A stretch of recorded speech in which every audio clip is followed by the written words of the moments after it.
Welcome to this week's Cattle Call. I'm Susan Littlefield on the Rural Radio Network. We're broadcasting in Kansas City, Missouri, as U.S. Meat Export Federation's spring conference is underway. And an interesting week. Brad, I wish you'd have put the cowboy hat back on as Brad Kooima joins us. He's with Kooima Kooima and Varilek. And the cowboy hat may have brought us some good luck. Let's see what happens this week.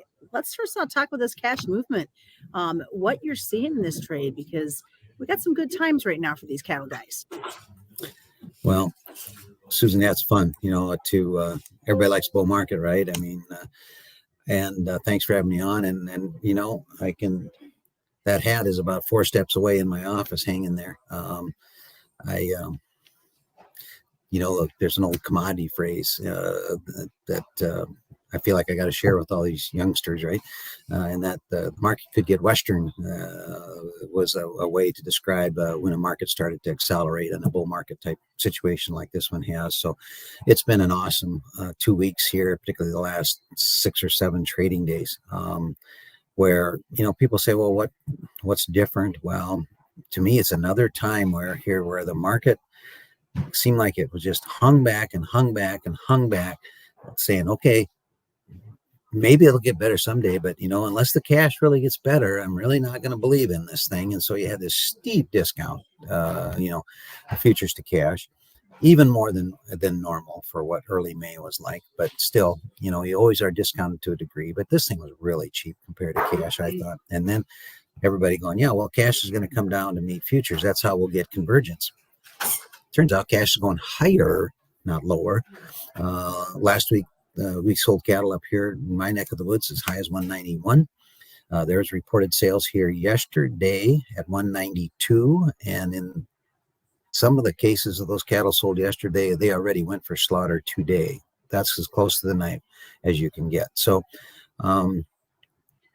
if I were to, which I never would, but if I were to try to write a book on what are the nuances of the cattle, I think you'd have to have a huge 5-chapter section on the one word leverage, because that is such an important part, and it's such a big piece of the market. And yet it's so fine a line of when you do and when you don't have leverage. But we got it now. We're current enough. Let's stay that way. This thing reminds me so much of the way we traded early in 2014, where we just kept selling cattle and kept selling cattle. And the futures are telling you to do it. Futures are way less than the cash. Let's get ahead of it. Sell before it goes lower. Watch for that. When we flip that and take futures way above cash, then that's going to be a warning sign. But we're not there today. Really fun. Led by the cash and led by feeder cattle futures. Another big day there too today. Well, I was going to ask you that. You're a great mind reader. When you talk leverage and how close these packers are to the knife right now, is that something we're going to continue to see within this trade, over the next week or plus as you look at this market, and obviously take advantage of it if you can? Right. It's a good question. I'm going to guess, like I do always. Okay. But I would speculate here that the next couple of weeks, I think that the packer has kind of used up his captive supply. When we get typically to a month that has a contract, June, which is coming up here in a couple of weeks, then typically the packer will use. There's always some more formula cattle, contract cattle when there's a delivery month. So maybe they'll have a few for the first 2 weeks of June that they'll try to use. But the other tool that they use, of course, is kill cuts. We saw how well that worked last week. Where you had kill cuts on Friday, and that helped bolster the beef, and they're still paying more for cash cattle anyway. The number of cattle that I see that are contracted is less than normal for the summertime. Now that number is movable, but it is the number that you can get the statistic of. Now June is probably pretty well done. I think you guys can remember back when people were talking about cattle they had sold for May and they'd gotten 4 over the June. In some cases, they'd gotten 7 over the June. I'm just going to gently throw that out there to remind those people that you could have done much better without doing that. Okay. Yeah, everybody gets caught up in that deal of, I better, it sounds like a really good deal. I'm selling them over where the June's was. The packers know what the statistics are too. So I think the packer will try to slow down the kill next would be my guess. But he's got a conundrum. the beef's gone higher. It's the best time for demand. He's got meat sold. Is he going to use up all of his contracted, short kill weeks, his 32-hour weeks, right? When you're at the peak of the thing? I don't think so. So he's got a little bit of a difficult time here, but 4 years ago they were windrowing it with 95-cent cattle and $400 boxes. I'm over feeling sorry for it. Do you have any concerns when it comes to the weights at this point?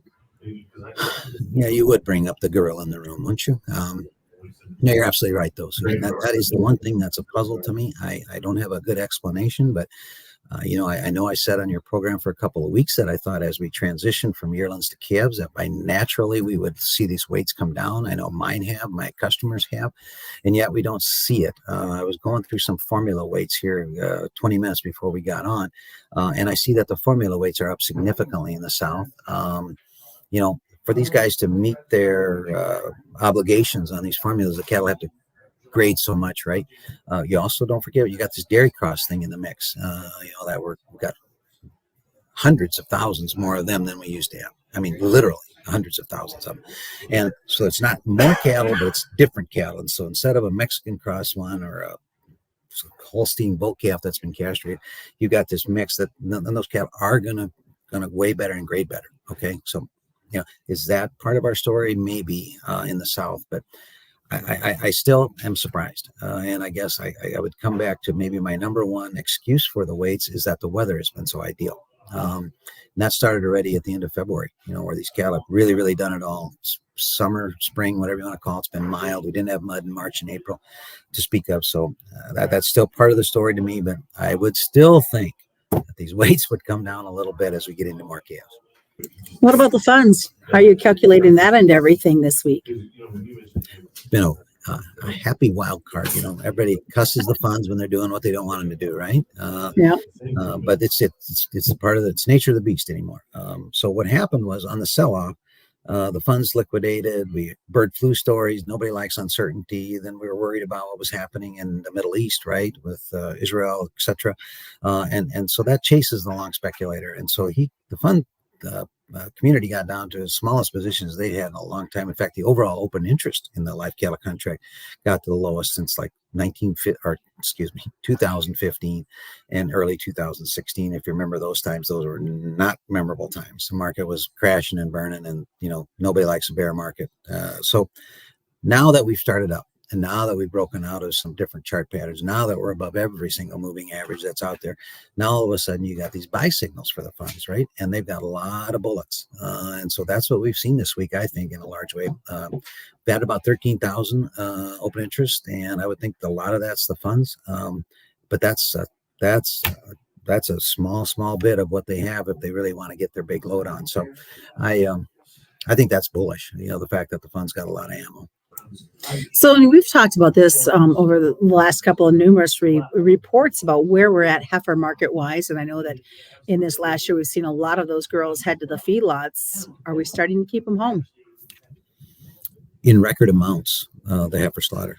It's a good question, Susan. So at the beginning of the year, we had broke the old record, which was the year prior of the percentage of heifers as compared to steers.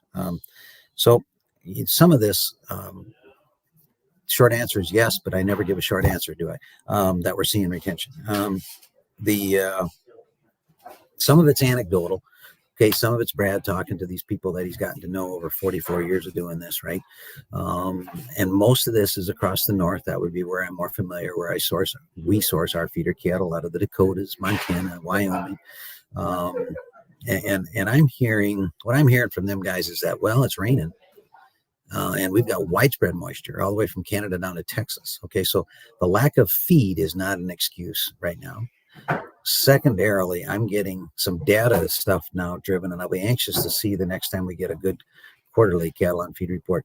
But I'm starting to see some data driven stuff that's telling me that our percentage of heifers going into like this last month on the placements was much, much, much, much less. So what I'm getting a little bit of from the cow calf guys is that, you know what, if we're going to stick around, we've been liquidating for 3 years. We better do something to save a few heifers. So what that means to the market, if that's happening, and I believe absolutely it is.